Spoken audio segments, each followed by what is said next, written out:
Hello, in this video I'm going to walk you through the full workflow of creating, training, exporting and running a custom deep learning model for geospatial object detection using QGIS, the Deepness plugin, Roboflow and Ultralytics. In a previous video I've already explained how to install the Deepness plugin and use it for pre-trained models. In this video we're going to train a model to detect wind turbines. We'll use a 25 cm aerial photograph of an area in the Netherlands that has many wind turbines onshore and offshore. The data was downloaded from beeldmateriaal and clipped to the area for training of the deep learning algorithm. In the Deepness panel, indicate that the input layer is your aerial photograph and set the processed area mask to entire layer. Scroll down to processing parameters and there change the resolution to 25 centimeters, which is the resolution of this aerial photograph. Change the tile size to 1280 pixels. Keep the tiles overlap at 15%. This tile overlap prevents objects from being cut off at the tile edges.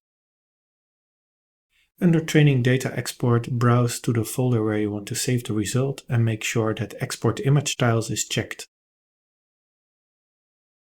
Then click Export Training Data. This will take a while depending on the size of your image. When it's finished, you get a pop-up, which indicates how many tiles were generated. Now go to the folder where the tiles were generated, and there you need to delete all the tiles that don't have windmills.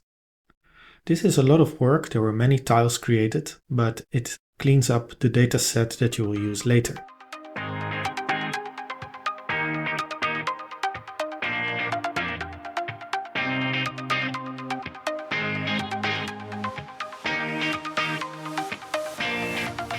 Now we go to the Roboflow website to create an annotated dataset. Sign up. When you sign up by email, verify your email, enter your full name, accept the terms, click Continue. Before we can get started, name your workspace. I keep the default here and click Continue. Then indicate how you're going to use Roboflow and we will use it to train and improve datasets and models. Click Continue. We can skip this screen to invite your team and create a workspace. In the pop-up, it shows what is included in the premium trial. You can close the dialog. Now on the left side, go to Projects. Click New Project and give it a name. For example, Wind Turbines Detection. Make sure the project type is Object Detection and click Next. Now you can upload the data. You can drag and drop the files or select the folder. Then it starts processing the files. And they appear on the screen when done. Click Save and Continue and now they will be uploaded.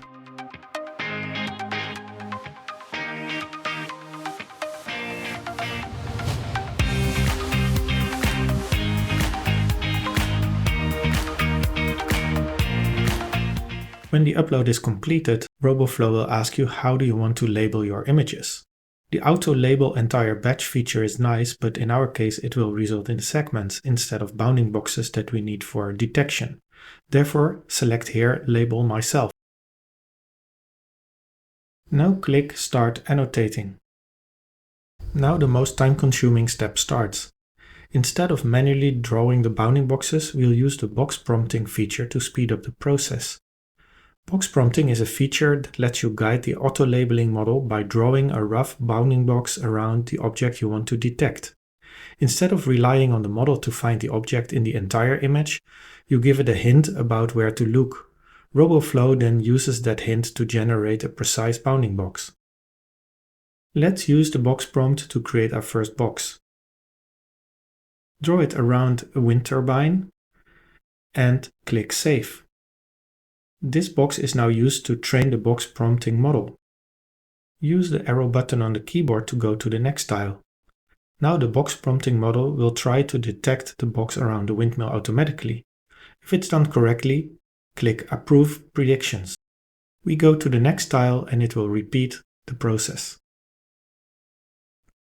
The wind turbine is well detected and we approve.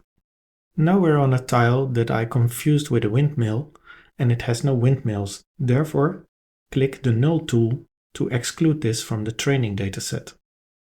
Let's go to the next one. It detects it well, so I approve.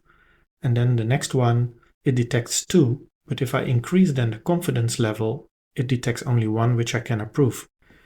In this way, continue indicating the bounding boxes around your training dataset.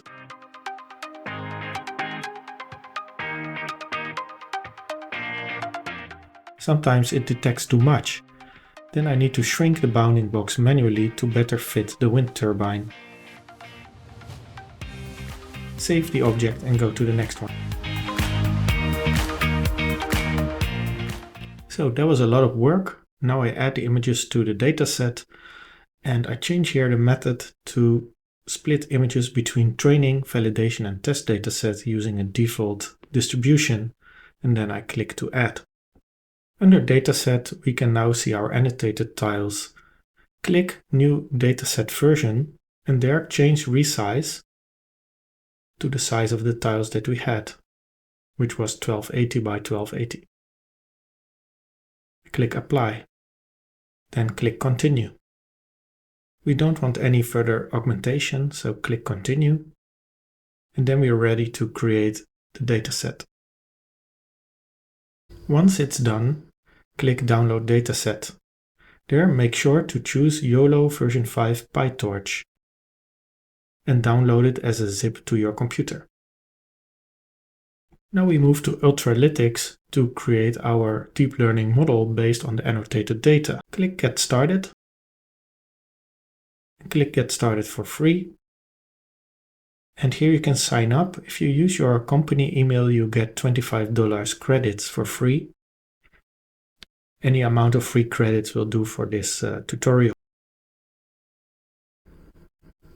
Click Create Account. It will send you the verification code. Enter the code and click Verify Email.